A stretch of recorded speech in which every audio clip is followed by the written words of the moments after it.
ප්‍රසාද් මහත්තයානේ. ඔව්. කොහෙද ලදා? දේවල. දේවල. සම්මන්දරපාව. සන්නංගොඩ. මොකද ඔයාට උනේ මේ චුට්ටක් කියන්න ඔයාගේ රෝගී තත්ත්වය මොකද උනේ කියේ? ඉස්සලා මට ගෑස්ට්‍රික් කියලා ගියා මම. ડોක්ටර් ගාව. ඊට පස්සේ ඉස්සලා මට ඊට පස්සේ එන්ඩොස්කෝපියක් කරන්න කිව්වා. එන්ඩොස්කෝපියක් කරා. ඊට පස්සේ බේත් ෆාමසිලියට දුන්නා පොට්ටිය. බේත් ගත්තා දිගට. මාස දෙකක් තුනක් විතර කරා. ඊට පස්සේ ඒකෙන් ඉච්චර අඩුවක් දැනුන්නේ නැහැ. ආයෙ සර්ජන් කෙනෙක් බැලුවා. සර්ජන් කෙනෙක් බලලා ගෑස්ට්‍රොන්ටොලොජි සර්ජන්. ඊට පස්සේ යා කොලොනොස්කෝපියක් කරන්න කිව්වා. කොලොනොස්කෝපියක් කරා. ඒකෙත් ඉච්චර මේ මොනවත් නැහැ කියලා බෙහෙත් කියලා දුන්න දිගට බෙහෙත් කරා. 6 පාරක් විතර කරා. ඊට පස්සේ මේ කරලා අවසානට බලද්දි මොකද්ද කිව්වේ ලෙඩේ? ඊට පස්සේ තව කාලයක් ඉඳලා ආයෙ ගියා. ආයෙ ටිකක් අමාරු. ඊට පස්සේ කිව්වා මේ මොකද්ද ඒ වෙච්ච අමාරුකම? ඒකට බඩ හොඳටම කියන්න පටන් ගත්තා. බඩේ පැත්තක් මේ කියන්නේ රයිට් සයිඩ් එකේ. රයිට් සයිඩ් එකේ අමාරු වුණා. ඊට පස්සේ කිව්වා මේ පිත්තාසේ ගල් තියෙනවා කියලා ස්කෑන් කරලා. එකපාරක් ස්කෑන් එකකින් කිව්වා පිත්තාසේ ගල් කියලා. ඊට පස්සේ කරලා report එක මේවා කරපුවාම මේ පෙන්නුවා ડોක්ටර්ට. ඊට පස්සේ පිත්තාසේ ගල් තියෙනවා කියලා කිව්වා. ඊට පස්සේ ඒක ඔපරේෂන් කරන්න ඕනේ. ඊට පස්සේ ආයෙ මම තවත් ඒක පොඩ්ඩක් සැකේ තියලා ආයෙ තවත් ડોක්ටර් කෙනෙක්ව බලලා ආයෙ ස්කෑන් 3ක්ම කරා. ඒතකොට කිව්වා පිත්තාසේ ගල් නැහැ කියලා. ඊට පස්සේ ආයෙ මේ එන්ඩොස්කෝපියක් කරා. ඒක ජෙනරල් ෆිසිෂන් ડોක්ටර් කෙනෙක්. එයා කරලා ඊට පස්සේ කිව්වා නෑ පිත්තාසේ ගල් නැහැ වෙන ප්‍රශ්නයක්. ඊට පස්සේ ආයෙ තව ડોක්ටර් කෙනෙක් බලලා කිව්වා මේ එතකොට මේ මොෂන්ස් ටෙස්ට් කරන්න ඕනේ. ඒකේ නෙගටිව්ද පොසිටිව්ද කියලා නේ පොසිටිව් කියලා આવොත් මේ ආයෙ කොලොනොස්කෝපියක් කරලා මොනවද ඉතින් ඒකේ මේ බලනකොට ඒකේ පොසිටිව් කියලා ඇවිල්ලා තිබ්බා. ඒකට 99.97ක් කිව්වා මේ ඔරල් කැන්සර් කියලා. Cologne cancer. ඔව් කැන්සර් කියලා. ඒක අනිත් එක තිබ්බා 30ක්ද කොයිදෝ මේ පොලිප්ස් කියලා. පොලිප්ස්. ඊට පස්සේ තමයි සර්ව මම මේ මෙහෙ ආවේ. මේවා කරලා ජීව බලයද බලලා ජීව බල මෙදුර හොයලා. ඒ මෙදුර හොයාගෙන මෙහෙ ආවේ. ඔව් මේ ආවා. දැන් ඔය ආවේ ඇවිල්ලා 2026 4/6 වෙනිදා. අද ඇවිල්ලා 4/25 නේ. ඔව් දවස් කිහිපයයි 6යි 16. මේ දවස් 16ට ඔයාට මෙහෙදි තිබුණ අපහසුතාව මොනවද කියේ? එනකොට බඩ නිතර බඩ ගොඩාක් කැක්කුම තිබ්බා. කැක්කුම තිබ්බා. ඒතකොට ටොයිලට් හරියට යන්නේ නැතුව තිබ්බා.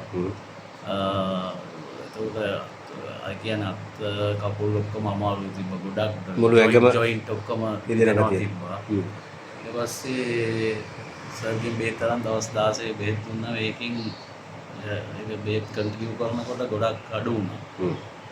සර් කිව්වා වගේම අර බඩ හොඳටම තිබ්බේ වේදනාව පොඩ්ඩක් අඩු වුණා. කියන්නේ හොඳට ඇසිගිලි ගිහිල්ලා බඩ හොඳට කිව්වා වගේ හොඳට මේවා වුණා. සුද්ධ වෙලා ගියාද කළු පාටට රතු පාටට ඒ වගේ පාටට සෙම ගතියට වගේ ඒක ඔක්කොම ගියා. මුළු ඇඟම සුද්ධ වුණා. දැන් ටිකක් මේ මූණේම පාටයිලානේ ලස්සන වෙලා. මම ඉස්සල්ලා එනකොට කළු කොටේ මූණත් ටිකක් කළු වෙලා තිබ්බේ. මගේ එදා මම කිව්වනේ ලබන සැරේදී මූණ සුදු වෙනවා කියලා. දැන් බලන්න. දවස් 16 මූණ සුදු වෙනවා. හරි. අපි බියුටි පැත්තත් හදනවා හරිද? ලේට හොද වෙලා ලේ සුද්ධ වෙද්දී නිකම්ම ලස්සන වෙනවා. ඒ හැටි. ලේ සුද්ධ කරුවා ලේට සේරම හොද වෙනවා. දැන් තිබ්බ අපහසුතාව ගොඩක් අඩුයි නේ? ඔව් ගොඩක් අඩුයි. සතුටුයිද? සතුටුයි. ගොඩක් සතුටුයි. ඔව්. එතකොට දැන් අර තිබ්බ මානසික පීඩනේ ඒවා මේවා ඔක්කොම අඩුයි. බේටිං හොඳට කරගත්තා. ඔව් ඔව්. දැන් මොකද මේ මහත්තයා වැඩේ ගොඩ දාගෙන යනවානේ? ඈ දැන් හොඳයි නේද? තිබ්බට වඩා හොඳයි නේ? මොනවද හොඳ පේන දේවල්? දෙමළෙන් කියන්න කමන්නේ. அடு டிக்க கம කියන්න කමන්නේ කිය. இப்போ நல்லா இருக்கு முன்னர்ந்ததோட இப்போ வித்தியாசம் இருக்குது நல்லா. ඉස්සෙල්ලා තිබ්බට වඩා තීර තත්ත්වේ ඔයාත් දෙමළෙන් කියන්න කමන්නේ.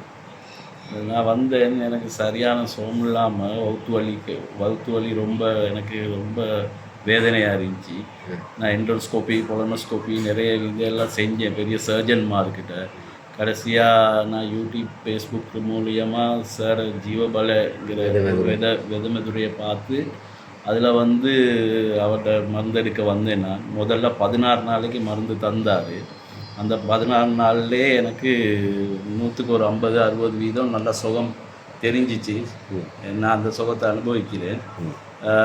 இது 2வது தரம் மருந்து எடுக்க நான் வந்திருக்கேன். சாருக்கு ரொம்ப நன்றி. දැන් සුවම්. හොඳයි. එහෙනම් මේ බොහොම සතුටුයි. ඉතින් මේ දවස් 16ක් අපි පළවෙනි ප්‍රතිකාර පද්ධතිය ඇත්තටම අපි මේ ඇවිල්ලා මේ කරන්නේ මේක ඇවිල්ලා සිස්ටම් චේන්ජ් එකක් කරන්නේ. System change. ඒ කියන්නේ රෝගී වෙවි යන සිරුර ඒ සිස්ටම් එක අපි අනිත් පැත්තට හරවනවා. සිස්ටම් චේන්ජ් එකක්. රෝගී සිස්ටම් එක නිරෝගී සිස්ටම් එකට හරවනවා. ඉතින් මේ ටික හරියටම කරගත්තානේ. හොඳයි. එහෙනම් සතුටුයි මේ වගේ ලෙඩෙකුට මොකද කියන්නේ? දැන් ඔයාට මේ පිළිකාව කියන එක ඔයා මම පළවෙනි දවසේ නිකන් පිස්සු වැදිලා වගේ ආව මතකද? ඒ කියන්නේ ජීවත් වෙනවද නැති වෙනවද කියලා මටත් ළමයි 3 දෙනෙක් ඉන්නවා පොඩි අය.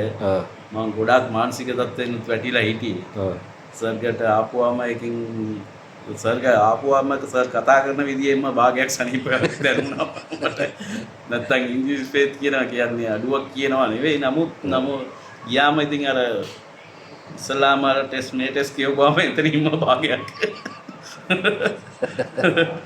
රෝගේ වැඩි වෙනවා වගේ. අපිට ටෙස්ට් ඕනේ අපි දන්නා මොකද්ද තියෙන තත්ත්වය. නාඩිය හදලා බලනකොට නාඩියට කියලා අපි හොඳයි. එහෙනම් මේ ඔය වගේ අසරණ අහිංසක ලෙඩ්ඩු ඉතින් මෙයාට ඇවිල්ලා කොලොන් කැන්සර් ඒ වගේම අක්මා ලිවර් එකේ සහ මේ බඩවැල් වල ඒ වගේ තත්ත්ව කීපයක් තියෙනවා. ඉතින් පළවෙනි දවස් 16 ගුණ ඉතින් මේ වගේ ගුණ වෙනවා. ඉතින් මේ ලෙඩ්ඩු එහෙම කියන්නේ ඉතින් මේ නම් ගම් ඇතුව කියන්නේ ඉතින් ලෙඩ්ඩු අහිංසක මිනිස්සුන්ට කියන පණිවිඩයක් මේ. ඉතින් ඒ වගේ ඇවිල්ලා ඕනෑම ලෙඩෙක් සාමාන්‍ය ලෙඩ තියෙනවා පළ එක බේත් කෝස් එකක් කරන්න. පළවෙනි එක ඒක ඇවිල්ලා මුළු විසහරණ කෝස් එක මුළු ඇඟ සුද්ධ කරපු ගමන්ම ලෙඩ ඔක්කොම බහිනවා. එකක් කරගත්තත් ඉතින් ගොඩ. ඉතින් තව ඕනනම් තව ඉස්සරහට කරගන්න මේ තියෙන අනිත් ලෙඩ වලට අදාළව. ඉතින් පළවෙනි කෝස් එකෙන්ම සෑහෙන මට්ටමකට අපි හදනවා. හොඳයි එහෙනම් දෙයියන්ගේ පිහිටයි. බොහොම ස්තුතියි. හොඳයි.